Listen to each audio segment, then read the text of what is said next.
Hey everybody, I've got a little hand sewing to do, so I thought we would have a little chatty video while I do some work.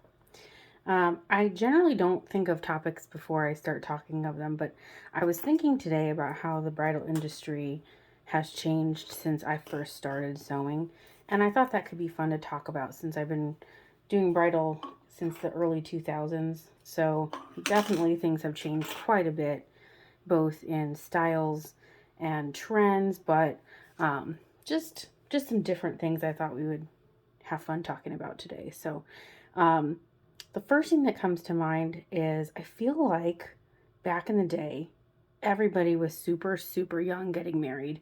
And yeah, we still have lots of super young brides, but I feel like I've been seeing a lot more brides waiting till later to get married, which I think is really neat because they're um, paying for it themselves and then getting exactly what they want, as far as colors goes. There's nobody else like telling them what to do or what to get, which I think is awesome. I love that brides can have all the details that they want and not feel like they have to do exactly what X, Y, and Z family member tells them what to do, which is really great because I feel like you get a better outcome that way. I do still see a lot of brides that are swayed by their friends and family very heavily, partially because they're paying for it or just because, lots of opinions. And that can be really challenging as a seamstress because, you want to do what your brides want, but if you don't know what they want, then it's hard to give it to them. So that's definitely been something different. Um, I also like what that has created, a situation where brides can pretty much pick whatever they want for anything now. Um, I feel like there's not as much seasonal restrictions anymore as far as colors go. I think we've all been stuck in a really heavy blush. The last couple of years, I think, are just full of blush as the colors blush and sage. Anybody else, or is that just my area? When I first started, it was the apple red color from David's Bridal. Apple red all year. It was wild. And yeah, it was kind of seasonless back then too, but um, I remember people picking apple red because it was trendy, not because they liked it. And um, gosh, I feel like I had sewed every single David's Bridal dress that they ever made that came in that apple red. Does anybody remember apple red? It was really pretty. It was like a clear blue red, just really nice. It actually looked good on a lot of people, skin tone wise. It was very, very nice. But I do love that brides don't feel as restricted anymore to use seasonal colors. I do love a good Christmas wedding. I do love a good fall gold with pumpkins. I like stuff that's that way. Now, I'm going to use a word that might be offensive. I like those. They're not tacky, but like kitschy. I like those cute things because I think those are sweet. I really like watching Hallmark movies, so that's probably where that comes from. I love that whole vibe of a really strong, cute theme. And I know most people just do a color palette, a color story nowadays versus like a strong theme, but that's just me. I love a good strong theme. So I'm excited that I see a little bit more of that coming back. I'm definitely excited for blush to be phased out though, because there's so many shades of blush. Oh, I've got every shade of thread to try to match every shade of blush from every manufacturer, and it's just wild. Although I am hearing Dusty Rose coming up a lot more now, so we're just we're just in a depth, different depth of pink now. But I love that we don't do a lot of greens for bridesmaids right now, and I feel like the greens that are being done are thoughtful and beautiful, like emeralds or like a really nice evergreen. Make sure I'm sewing these on the correct side. Have you ever sewn snaps on and then you realize you sewed one onto the wrong side? I have never done that in my life. Definitely done that before. Let me see. Other things that have changed. I feel like color is used still, but used very differently now. I feel like color for wedding dresses is handled in a much more subtle and polished way.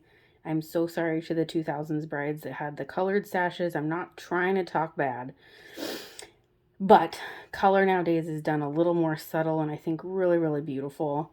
I had fun making colored corset lace-ups. I really did.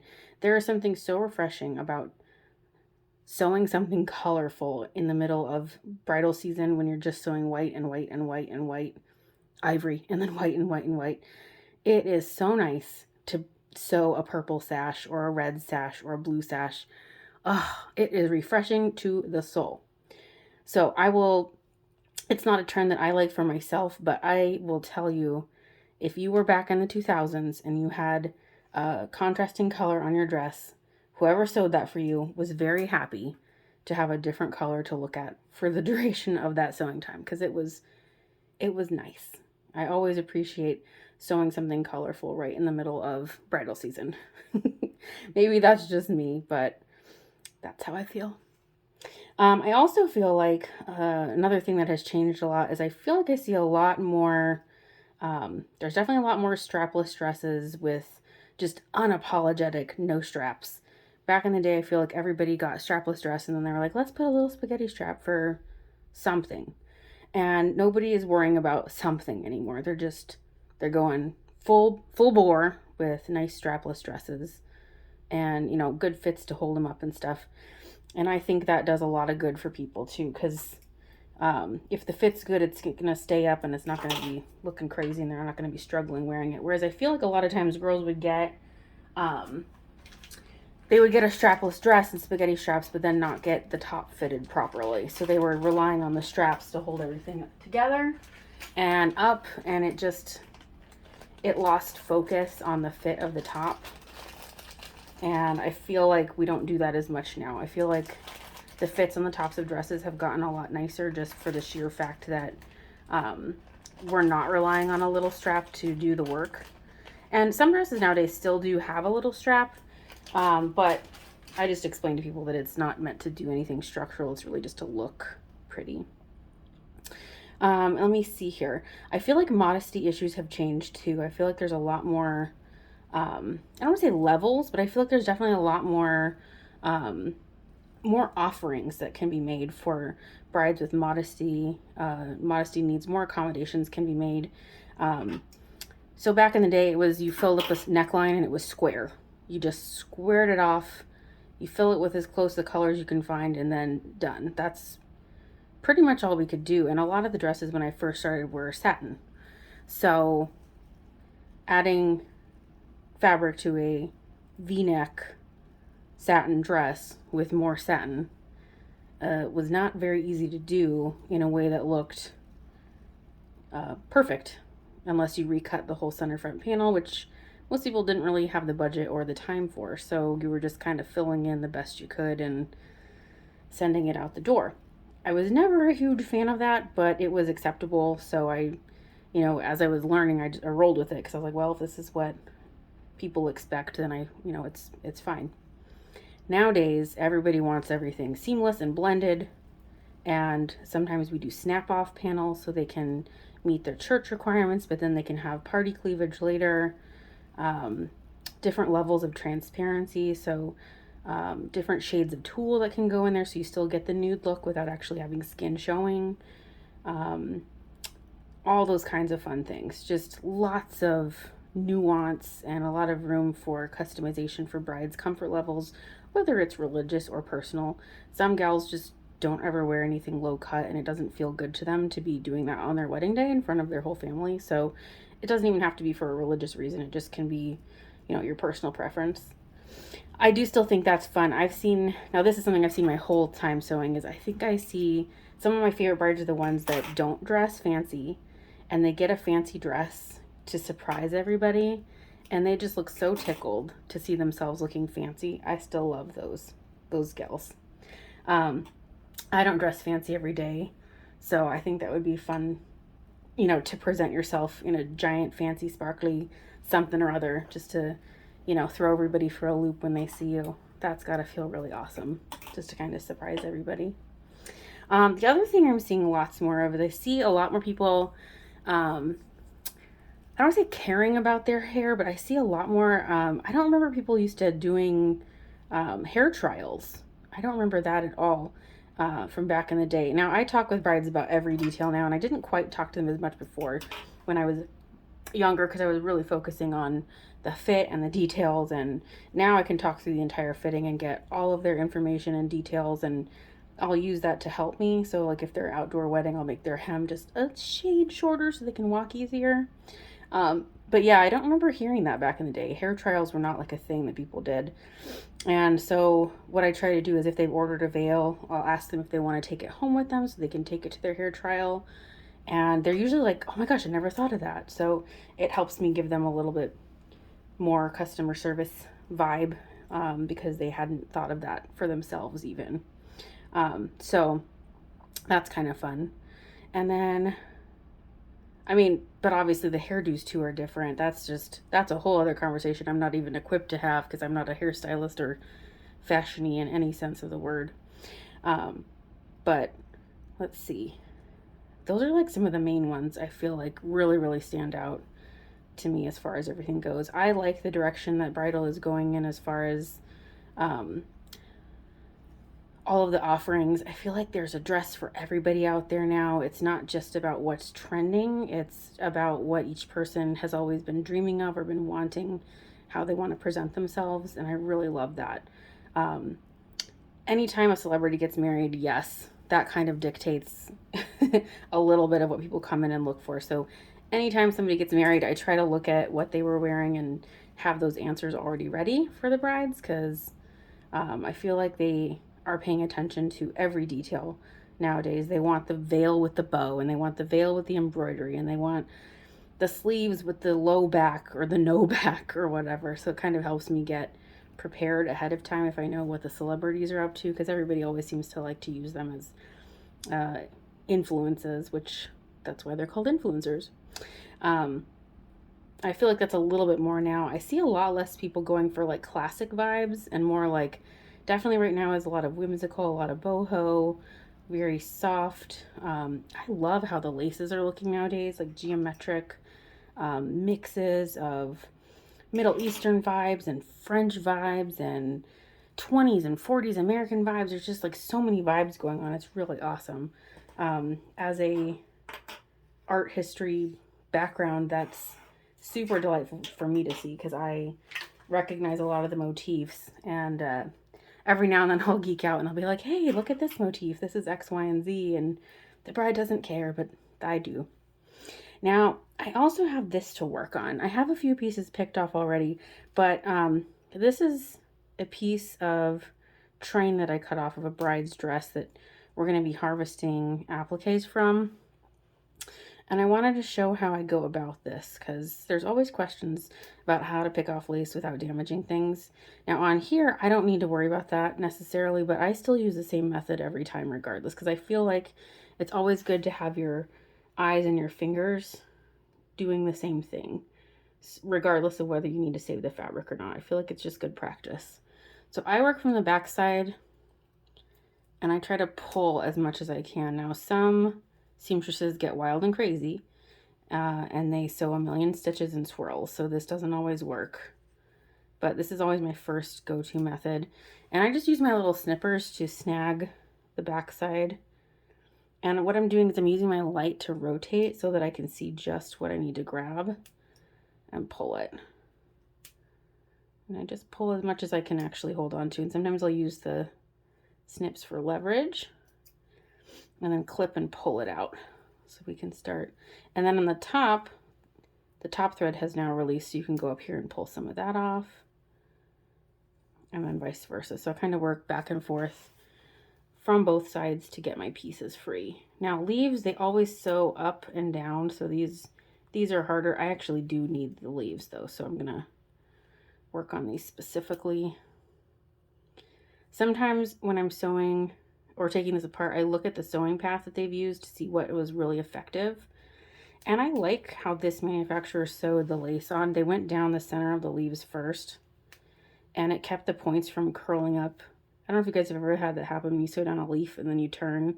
Like if you sew like this, it crumples up around the edge. Well, they sewed straight down the middle of the leaf first, and it really made a huge difference with how well this installed. That's a very lot of effort, so I don't know if that's going to be something everybody's going to want to do every time with every leaf, but for spots when you really want to make sure it's perfect, I feel like that's a cool technique. So I'm also kind of analyzing this as I go along. I feel like every dress tells you something interesting about the success or the failure of the sewing construction. And you can see so far I haven't made any damage to the base tool. And like I said, I know I could cut around this, but I also am applying this at a neckline and I want to make sure it looks good. So I don't want to put a double layer of tulle up there because I already have what I need. But yeah, they say practice makes perfect, but perfect practice is what makes perfect. And perfect doesn't mean that it's flawless. Perfect means you're doing the method that you need to be doing every time. I grew up doing marching band. Yes, I am cool like that. Do not be jealous. And one of the things I learned a ton. Let me just start right there. I learned a ton from marching band about discipline and teamwork and all kinds of great things. I could probably do a whole podcast series on everything good I learned. I think marching band was so good for me as a teenager. But one of the things that I really learned was about perfect practice. And perfect is a hard word for a lot of people. Perfect doesn't mean flawless. Perfect means complete. And I used to do this terrible thing when I was in elementary school. So I played the same instrument all from elementary school through high school. I used to do this terrible thing where I wouldn't practice all summer and I wouldn't be able to play at the end of the summer. My practice was not a priority. And I would spend like the month before school started trying to regain my entire skills that I had lost. And it was terrible. And I did that to myself for a long time because I was a child and I didn't know better. So perfect practice would have been any practice at that time. That's what perfection would have meant for me as a 5th grader. Not using my whole summer to craft and play, but also to practice so that I wasn't having to cram a summer's worth of practice into a month. So that's what perfect practice is. Perfect practice is about what the activity needs to be in order to help you achieve the same goal every time. So right now the goal when I'm picking off lace is to leave no holes behind and to be as quick and efficient as possible. And this is the only way that I know how to get better at this, is to do it this way. So if I cut around all my lace, I'm really never going to get better at it unless I do it. So yeah, it does take a little bit longer, but in the end, I feel very confident with my applique clearing skills. And it's because I do it this way every time. So there are certain dresses or certain budgets where I definitely won't take this much time or effort if that's not what their budget allows for. But if I want to get better at something, this is the way to do it, is to practice the method. Now, I'm also a giant hypocrite because I can't use a rolled hem foot very well. And I have been practicing, but I am not good at it yet. So I still do a 2-step. And that's just because it's slow. It is slow going learning how to use a rolled hem or foot. When you are so used to doing a 2-step, it's really hard to switch methods when you have it priced out for one versus the other. It's crazy to think that, we all have different methods and techniques that work for us. And most of us never divert. Most of us never try another method because we have one that works for us. So why change a good thing if you have a good thing going? But it is good to know how to do all the methods so that you can apply them to the various fabrics as they're required. I do think that 2-step rolled hems work basically on every fabric though. So it's not something that I'm in a hurry to make, perfect practice at, because it's just not. But yeah, so that's my hypocrite moment there. I would love to get better at that because, man, when you have the rolled hammer set up just right and it works perfectly, magic. But when you're in a rush and you go to use it and it crumples up and acts crazy, it's the worst. I'm sure you guys have all been there too. I need to practice more at it so that way I can get better, but you know, I try to do a couple of dresses every month with that foot so that I can try to get better at it. But man, I got no patience for it. It's funny how people always think that I'm a very patient person because I can do this. But I'm like, no, this is a very specific skill set of patience. I have patience just for this. I don't have patience like this for hardly anything else, which I think is perfectly fine because this is what people pay me to do. So, you know, it's good to be good at your job. Okay. So, let me rotate again here. So whenever you lose your spot, there we go. You just got to kind of readjust, get close to your light again. Now I like different lights. I have an Ott lamp. This floor lamp I have here is awesome. I don't remember the brand. I'll have to look it up and put it in the comments. I also have a very handy headlight, very attractive fashion statement headlamp that is really awesome for all kinds of sewing applications, for beadwork, for picking thread, because sometimes like you want to be sitting on your couch with your family watching a movie while you do this. I don't generally recommend that just because you can lose track of your time and not work as efficiently and then accidentally overwork the number of hours that you had billed. But I think we've all done that because it gets exhausting and tiring being in your sewing room by yourself sometimes. So you want to go hang out with your people or with your person at the end of the night. And that little headlamp is very handy. And it's also a conversation starter, real statement piece. So definitely recommend a headlamp for any moments, especially if you live in an area too where your, you know, power isn't always super reliable. If you're in an area that gets like tornadoes or anything like that, and bridal season still happens. So I feel like it's good for, stuff like that so that you can have light at least. Because I mean, this is an activity that doesn't require any power. You just need light. And, they're battery powered, so it's perfect.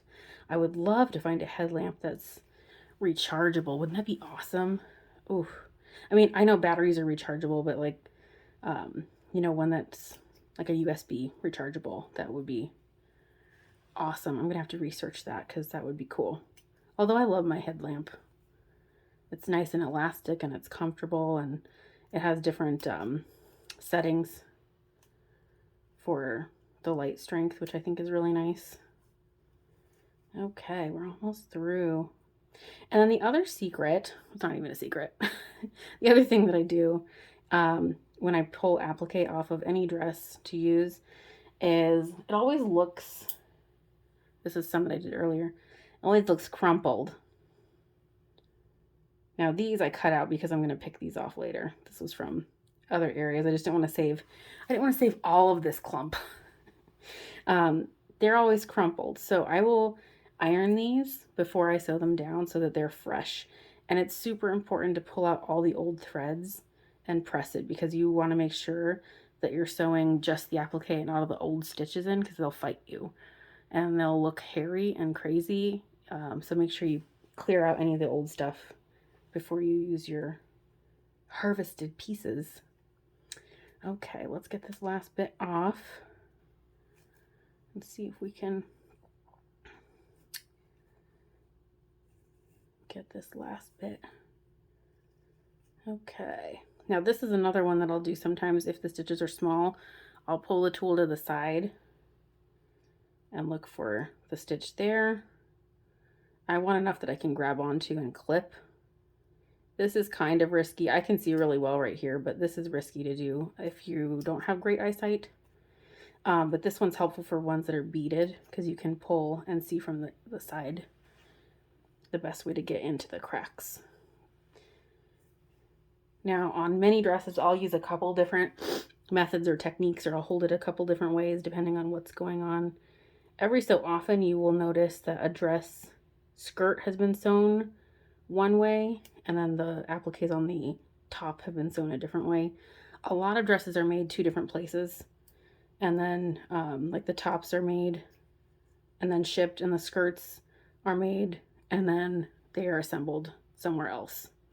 So chances are that's what that's an indicator of, is that they've been put together at two different locations. or they were sewn different days by different people. There's all kinds of variety that you'll see. That's usually what that means.